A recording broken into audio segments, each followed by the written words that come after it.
தேவனுடைய நாமம் மகிமைப்படுவதாக.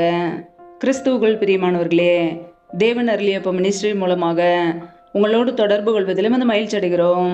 இன்றைக்கும் இந்த நாளிலும் தேவன் நமக்கு கொடுக்கிற வார்த்தை யோனா 2ஆம் அதிகாரம் 8ஆம் வசனம்.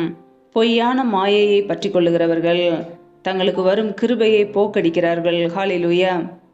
கிறிஸ்துவுக்குள் பிரியமானவர்களே, கர்த்தருடைய வார்த்தை சொல்லுகிறது, பொய்யான மாயையை பற்றி கொள்ளுகிறவர்கள் தங்களுக்கு வரும் கிருபையை போக்கடிக்கிறார்கள் என்று. பிரியமானவர்களே, யாரெல்லாம் தங்களுடைய பொய்யான மாயையான காரியங்களை பற்றி கொள்கிறார்களோ அவர்கள் தேவன் தருகிற கிருபைகளை இழந்து போகிறார்கள். நம்முடைய வாழ்க்கையிலே பொய்யான காரியங்களை, மாயையான காரியங்களை ஒருபோதும் பின்பற்றக்கூடாது, அவைகளை பற்றி கொள்ளக்கூடாது. அப்படி பற்றி கொள்வோம் என்றால் நம் கிருபைகளை இழந்து போகிறோம். பிரியமானவர்களே, தேவன் நமக்கு தருகிற கிருபைகளை, நன்மைகளை, ஆசீர்வாதங்களை இழந்து போகிறோம். பொய்யான காரியங்களை கர்த்தருடைய பிள்ளைகள் பின்பற்றக்கூடாது. மெய்யான தெய்வமாகிய இயேசு கிறிஸ்துவை மாத்திரமே நாம் பின்பற்ற வேண்டும். அவருடைய வார்த்தைகளை பின்பற்ற வேண்டும். அவரே நமக்கு வழியும் சத்தியமும் ஜீவனுமாய் இருக்கிறார். மெய்யான தெய்வமாகிய இயேசு கிறிஸ்துவை பின்பற்றும் போது நம்முடைய வாழ்க்கையிலே கிருபைகள் பெருகும், நன்மைகள் பெருகும், ஆசீர்வாதங்கள் பெருகும். ஹல்லேலூயா. வேதத்தில் நாம் வாசிக்கிறோம், எரேமியா 18ஆம் அதிகாரம் 15ஆம் வசனத்திலே, என் ஜனங்களோ என்னை மறந்து மாயையான விக்கிரகங்களுக்கு தூபம் காட்டுகிறார்கள் என்று கர்த்தர் சொல்கிறார். பிரியமானவர்களே, கர்த்தருடைய ஜனங்கள் கர்த்தரை மறந்து பொய்யான விக்கிரகங்களுக்கு தூபம் காட்டுகிறார்கள். நம்முடைய வாழ்க்கையிலே விக்கிரக ஆராதனையை வெறுக்க வேண்டும். விக்கிரக ஆராதனைக்கு விலகி ஓட வேண்டும். நம் உண்மையான தெய்வமாகிய இயேசு கிறிஸ்துவை மாத்திரமே ஆராதிக்க வேண்டும். ஹல்லேலூயா. என் ஜனங்களோ என்னை மறந்து மாயையான விக்கிரகங்களுக்கு தூபம் காட்டுகிறார்கள். யாரெல்லாம் கர்த்தரை மறந்து வாழ்கிறார்களோ, பொய்யான விக்கிரகங்களுக்கு தூபம் காட்டுகிறார்களோ, விக்கிரகங்களை வணங்குகிறார்களோ, அவர்களுடைய வாழ்க்கையிலே கிருபைகளை இழந்து போவார்கள். நம்முடைய வாழ்க்கையிலே உண்மையான தெய்வமாகிய இயேசு கிறிஸ்துவை மாத்திரமே நாம் தொழுது கொள்ள வேண்டும். அவரையே ஆராதிக்க வேண்டும். அவரே ஆராதனைக்குரியவர். ஹல்லேலூயா. எரேமியா 2ஆம் அதிகாரம் 6ஆம் வசனத்திலே, என்னை விட்டு தூரப்பட்டு மாயையை பின்பற்றி வீணராய் போகிறதற்கு என்னிடத்தில் என்ன அநியாயத்தை கண்டார்கள் என்று கர்த்தர் சொல்கிறார். பிரியமானவர்களே, ஒரு மனிதனுடைய வாழ்க்கையிலே கர்த்தரை விட்டு தூரப்பட்டு போகும்போது, மாயையான விக்கிரகங்களை பின்பற்றும் போது அவர்கள் வீணராய் போகிறார்கள். நம்முடைய வாழ்க்கையிலே கர்த்தரை விட்டு ஒருபோதும் விலகக்கூடாது. பொய்யான காரியங்களை நாம் பின்பற்றக்கூடாது. விக்கிரகங்களுக்கு இடம் கொடுக்கக்கூடாது. மாயான விக்கிரகங்களை நம்பி போகும்போது நம்முடைய வாழ்க்கையிலே நன்மைகளையும் ஆசீர்வாதங்களையும் இழந்து போகிறோம். கர்த்தருடைய கிருபைகளை இழந்து போகிறோம். அதை கர்த்தருடைய பிள்ளைகள் அறிந்து கொள்ள வேண்டும். பொய்யான மாயான காரியங்களை பின்பற்றும் போது நம்முடைய வாழ்க்கையில் வருகிற நன்மைகளையும் ஆசீர்வாதங்களையும் இழந்து போகிறோம். அதை அறிந்தவர்களாய் பொய்யான காரியங்களை பின்பற்றாதபடிக்கு உண்மையான தெய்வத்தை ஆராதிப்போம். கர்த்தராகிய இயேசு கிறிஸ்துவை மாத்திரமே தொழுது கொள்வோம். ஹல்லேலூயா. தேவன் ஒருவரே, அவரையே ஆராதிப்போம், அவரையே உயர்த்துவோம், அவரையே மகிமைப்படுத்துவோம். ஹல்லேலூயா. அடுத்ததாக நாம் பார்க்கும் பொழுது 144ஆம் சங்கீதம் 4ஆம் வசனத்திலே, மனுஷன் மாயைக்கு ஒப்பாயிருக்கிறான், அவன் நாட்கள் கடந்து போகிற நிழலுக்கு சமானம். பிரியமானவர்களே, மனுஷன் மாயைக்கு ஒப்பாயிருக்கிறான். இன்றைக்கு அனைவருடைய வாழ்க்கையிலே மனுஷனை நம்பி, மனுஷன் பேசுகிற பொய்யான வார்த்தைகளை நம்பி, மாயான காரியங்களை நம்பி ஏமாந்து போகிறார்கள். வேதம் தெளிவாக சொல்கிறது, மனிதனை நம்பதை பார்க்கிலும் கர்த்தர் மேலில் பற்றுதலாய் இருப்பதே நலம் என்று. ஆனால் மனிதனை நம்பி நம்பி நம்பி நம்பி ஏமாந்து போகிறார்கள். நம்முடைய வாழ்க்கையிலே எச்சரிக்கையோடு வாழ வேண்டும். மனுஷன் பேசுகிற பொய்யான வார்த்தைகளுக்கு நாம் செவி கொடுக்கக்கூடாது. மனுஷனுடைய சத்தத்துக்கு செவி கொடுத்தால் நம்முடைய வாழ்க்கையிலே சாபம். கர்த்தருடைய சத்தத்துக்கு செவி கொடுத்தால் நம்முடைய வாழ்க்கையிலே ஆசீர்வாதங்கள். அதை அறிந்து கொள்ள வேண்டும். மனுஷன் பேசுகிற மாயான காரியங்களுக்கு செவி கொடுக்கும் போது நம்முடைய வாழ்க்கையில நன்மைகளையும் கிருபைகளையும் இழந்து போகிறோம். அதை அறிந்தவர்களாய் மனுஷனுடைய சத்தத்துக்கு செவி கொடுக்காதபடிக்கு, மனுஷன் பேசுகிற பொய்யான வார்த்தைகளுக்கு செவி கொடுக்காதபடிக்கு கர்த்தருடைய சத்தத்துக்கு மாத்திரமே செவி கொடுப்போம். ஹல்லேலூயா. வேதத்தில் நாம் பார்க்கும் பொழுது சங்கீதக்காரன் இப்படியாக எழுதியிருக்கிறார். 31ஆம் சங்கீதம் 6ஆம் வசனத்திலே, வீண் மாயைகளை பற்றி கொள்ளுகிறவர்களை நான் வெறுத்து கர்த்தரையே நம்பி இருக்கிறேன் என்று. பிரியமானவர்களே, வீண் மாயைகளை பற்றி கொள்ளுகிறவர்களை நாமும் வெறுத்து கர்த்தரையே நம்பி வாழ வேண்டும். கர்த்தராகிய இயேசு கிறிஸ்துவை மாத்திரமே நம்பி வாழ வேண்டும். அவரே நம்மை நடத்துகிறவர், அவரே நம்மை பாதுகாக்கிறவர், அவரே நம்மை ஆசீர்வதிக்கிறவர். ஹல்லேலூயா. ஒவ்வொரு நாளும் கர்த்தரையே நம்பி வாழும்போது, அவருடைய சத்தத்துக்கு கீழ்ப்படிந்து வாழும்போது, கர்த்தர் நம்மை அவருடைய கிருபையினால் நிரப்புவார்.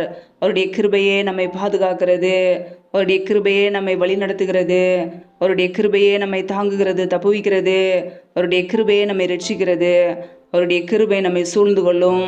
ஒவ்வொரு நாளும் எந்த தீங்கும் நம்மை தொடாதபடிக்கு கர்த்தர் அவருடைய கிருபையினாலே நம்மை மூடி மறைத்துக் கொள்வார். ஹல்லேலூயா. வேதத்தில் நாம் வாசிக்கிறோம், யோபு 15:31 வழி தப்பினவன் மாயையை நம்பானாக, நம்பினால் மாயையே அவன் பலனாய் இருக்கும் என்று கர்த்தருடைய வார்த்தை கூறுகிறது. பிரியமானவர்களே, நம்முடைய வாழ்க்கையிலே ஒருபோதும் மாயையான காரியங்களே, பொய்யான காரியங்களை நம்பாதபடிக்கு உண்மையான தெய்வத்தை ஆராதிப்போம், உண்மையான வார்த்தைக்கு செவி கொடுப்போம், சத்தியத்திலே நிலைத்திருப்போம், சத்திய வார்த்தைகளுக்கு செவி கொடுப்போம். பொய்யான காரியங்களை நம்முடைய வாழ்க்கையிலே நம்பினோம் என்றால் பொய் தான் பலனாய் இருக்கிறது. மாயை நம்பும்போது அதனால் வருகிற பலன் பொய். பிரியமானவர்களே, ஒருபோதும் மாயான காரியங்களுக்கு, பொய்யான காரியங்களுக்கு நம்முடைய வாழ்க்கையில் இடம் கொடுக்காதபடிக்கு சத்திய வார்த்தைகளுக்கு செவி கொடுப்போம், சத்திய வார்த்தையில நிலைத்திருப்போம், சத்தியமாகிய இயேசு கிறிஸ்துவை பின்பற்றுவோம். அவரே நம்மை நடத்துவார், மரண பரியந்தம் நம்மை நடத்துகிறவர். வீணான காரியங்களுக்கு இடம் கொடுத்து கிருபைகளை இழந்து போகாதபடிக்கு நம்முடைய வாழ்க்கையிலே கர்த்தருடைய சமூகத்திலே காத்திருந்து புதிய கிருபைகளையும் நன்மைகளையும் பெற்றுக்கொள்வோம். கர்த்தர் நம்மோடு கூட இருந்து நம்மை நடத்துவார். அவரே நமக்கு கிருபைகளை கொடுக்கிறவர். ஒவ்வொரு நாளும் அவருடைய இரக்கத்தை நமக்கு கொடுக்கிறார், அவருடைய அன்பை கொடுக்கிறார், புதிய கிருபைகளினால் நம்மை நிரப்புகிறார். காத்திருந்து புதிய கிருபைகளை பெற்று கர்த்தருக்காக ஓடுவோம், ஆசீர்வாதங்களை பெற்றுக்கொள்வோம். ஹல்லேலூயா. கர்த்தர் உங்களை ஆசீர்வதிப்பாராக. ஆமேன். நம்மை நாமே தேவ சமூகத்திலே தாழ்த்தி அர்ப்பணித்து ஜெபிப்போம். ஜெபம். எங்களை அதிகமாய் நேசிக்கிற எங்கள் அன்பின் பரலோக தகப்பனே, மெய் துதிக்கிறோம், ஸ்தோத்திரிக்கிறோம். அப்பா, இந்த இரவு வேலைக்காக மெய் துதிக்கிறோம், ஸ்தோத்திரிக்கிறோம். ஒவ்வொரு நாளும் கண்ணின் மணி போல எங்களை பாதுகாத்து கிருபியோடு, ஜீவனோடு, சுகத்தோடு, பலத்தோடு, ஆரோக்கியத்தோடு எங்களை வைத்திருக்கிறீரே, அதற்காக நன்றி அப்பா. அப்படியே வார்த்தைகளோடு எங்களோடு பேசினீரே, எங்களை பலப்படுத்தினீரே, அதற்காக உமக்கு ஸ்தோத்திரம், ஸ்தோத்திரம், ஸ்தோத்திரம். இணைந்திருக்கிற ஒவ்வொரு பிள்ளைகளையும் உடைய கரங்களிலே தாழ்த்தி அர்ப்பணித்து ஜெபிக்கிறோம். ஒவ்வொரு குடும்பத்தையும் ஆசீர்வதிப்பீராக. பிள்ளைகள் என்னென்ன காரியங்களுக்காக தொடர்ந்து தெய்வ சமூகத்திலே காத்திருக்கிறார்களோ எல்லாவற்றையும் வாய்க்க பண்ணுங்கப்பா.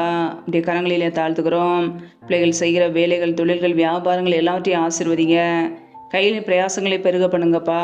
உடைய கரங்களிலே தாழ்த்தி அர்ப்பணித்து ஜெபிக்கிறோம். யாரெல்லாம் தீக்கற்றவர்களாய் தனிமையோடு வாழ்கிறார்களோ, தனிமையிலே கஷ்டப்படுகிறார்களோ, கர்த்தர் அவர்களுக்கு உதவி செய்யுங்கப்பா. திக்கற்ற பிள்ளைகளுக்கு நேரே சகாயர், நீர் மாத்திரமே உதவி செய்ய முடியும். பொருளாதார தேவைகளை சந்திங்க, பண தேவைகளை சந்திங்க, பிள்ளைகளுடைய படிப்பு காரியங்களை சந்திங்க, எல்லா தேவைகளையும் சந்திங்கப்பா. ஆசீர்வதிங்க. நம்முடைய கரங்களிலே தாழ்த்தி ஜெபிக்கிறோம். யாரெல்லாம் பலவீனத்தோடு, சோர்வோடு, வியாதியோடு கஷ்டப்படுகிறார்களோ, கர்த்தர் அவர்களை தொட்டு சுகமாக்குவீராக. அப்படியே சுகமாக்கும் கரம் பிள்ளைகளை தொட்டு இப்பொழுதே சுகமாக்கட்டும், விடுதலையாக்கட்டும். பலவீனத்திலே உடைய பலன் பரிபூரணமாய் விளங்கட்டும். என் தேவன் ஆசீர்வதிங்கப்பா. உடைய நன்மையினால் நிரப்புங்க. ஒவ்வொரு குடும்பங்களையும் உடைய கரங்களிலே தாழ்த்தி ஜெபிக்கிறோம். எந்தெந்த குடும்பங்களிலெல்லாம் கணவன் மனைவிக்கிடையே பிரிவினையோடு, பிரச்சனையோடு வாழ்கிறார்களோ, கர்த்தர் அந்த குடும்பத்தில் தெய்வ சமாதானத்தை கொடுங்க. பிரிவினைகளை கொண்டு வருகிற பொல்லாத சத்துருக்களின் கிரிகள் எல்லாம் இயேசு கிறிஸ்துவின் நாமத்தினால வெளியேறட்டும். கர்த்தர் எங்களுக்கு சிலுவையில் சிந்தின இரத்தத்தினாலே சமாதானத்தை உண்டாக்கிய கிருபைக்காக உமக்கு ஸ்தோத்திரம், ஸ்தோத்திரம், ஸ்தோத்திரம். எந்தெந்த குடும்பங்களிலெல்லாம் கடன் பிரச்சனையிலே, உபத்திரவத்திலே கண்ணீரோடு வாழ்கிறார்களோ, நிம்மதி இல்லாமல் கஷ்டப்படுகிறார்களோ, ஏன் வாழ வேண்டும் என்று சோர்ந்து போயிருக்கிறார்களோ, கர்த்தர் அவர்களை பலப்படுத்துவீராக. கடன் பிரச்சனையிலிருந்து விடுதலை கொடுங்கப்பா. அவர்கள் செய்கிற வியாபாரங்களை, தொழில்களை ஆசீர்வதிங்க. பிள்ளைகளை கடன் கொடுக்கிறவர்களாய் மாற்றுங்க. தரித்திர நிலைமைகள், வறுமைகள் எல்லாம் இயேசு கிறிஸ்துவின் நாமத்தினால நீங்கி போகட்டும். கர்த்தரை ஆசீர்வதிக்க போகிற கிருபைக்காக உமக்கு ஸ்தோத்திரம், ஸ்தோத்திரம், ஸ்தோத்திரம். உடைய கரங்களிலே தாழ்த்தி அர்ப்பணித்து ஜெபிக்கிறோம். எந்தெந்த குடும்பங்களிலெல்லாம் வேலை இல்லாமல் வேலைக்காக காத்திருக்கிறார்களோ, கர்த்தர் அவர்களுக்கு நல்ல வேலையை கொடுத்து ஆசீர்வதிங்கப்பா. தடைகள் எல்லாவற்றையும் நீக்கி போடுவீராக. யாரெல்லாம் திருமணமாகி நீண்ட நாட்களாக குழந்தை இல்லாமல் குழந்தைக்காக காத்திருக்கிறார்களோ என் தேவன் அவர்களை ஆசீர்வதிங்க. கர்ப்பத்தின் கனி தடைகள் எல்லாவற்றையும் நீக்கி போடுவீராக. பிள்ளைகள் கர்த்தரால் ஒரு சுதந்திரம், கர்ப்பத்தின் கனி அவரால் கிடைக்கும் பலன் என்று வேதத்தில் நாங்கள் வாசிக்கிறோம். என் தேவன் ஆசீர்வதிங்க. அண்ணாளுடைய ஜெபத்தை கேட்டு ஆசீர்வதித்தது போல பிள்ளைகளையும் ஆசீர்வதிங்கப்பா. உடைய கரங்களிலே தாழ்த்தி அர்ப்பணித்து ஜெபிக்கிறோம். இந்த இரவு நேரத்தில் இன்பமான தூக்கத்தை கொடுங்கப்பா. சொப்பன தரிசனங்களோடு எங்களோடு கூட பேசுங்க. வரப்போகிற காரியங்களை வெளிப்படுத்துங்க. அதிகாலையில் எழுந்து தேவ சமூகத்திலே காத்திருக்க, உம்மை துதிக்க அப்படி நாமத்தை உயர்த்த எங்களை அர்ப்பணிக்கிறோம். எங்களை ஆசீர்வதிப்பீராக. சத்துரு கொண்டு இருக்கிற போராட்டங்கள், பிரச்சனைகள், மரண பயங்கள், இருளின் அதிகாரங்கள், ஆபத்துகள், நாச மோசங்கள், தீமைகள், விக்னங்கள் எல்லாவற்றிற்கும் விலக்கி ஒவ்வொரு குடும்பத்தையும் பாதுகாத்து கொள்ளுங்க. இப்படிய ரத்த கோட்டைகளையும் மூடி மறைத்து கொள்ளுங்கப்பா. முற்றிலுமாக தாழ்த்தி ஜெபிக்கிறோம். ஜீவனுள்ள நாட்களெல்லாம் நன்மையும் கிருபையும் தொடரும் என்ற வசனத்தின்படியே ஒவ்வொரு குடும்பத்தையும் இப்படி நன்மையும் கிருபையும் தொடர்வதாக ஆசீர்வதிங்க, பலப்படுத்துங்க. கர்த்தரின் ஆசீர்வாதமே ஐஸ்வர்யத்தை தரும், அதனோடே அவர் வேதனையை கூட்டார் என்ற வசனத்தின்படியே ஒவ்வொரு குடும்பத்தையும் ஆசீர்வதிங்கப்பா. இப்படிய ஐஸ்வர்யத்தினால் நிரப்புங்க, இப்படிய நன்மையினால் நிரப்புங்க.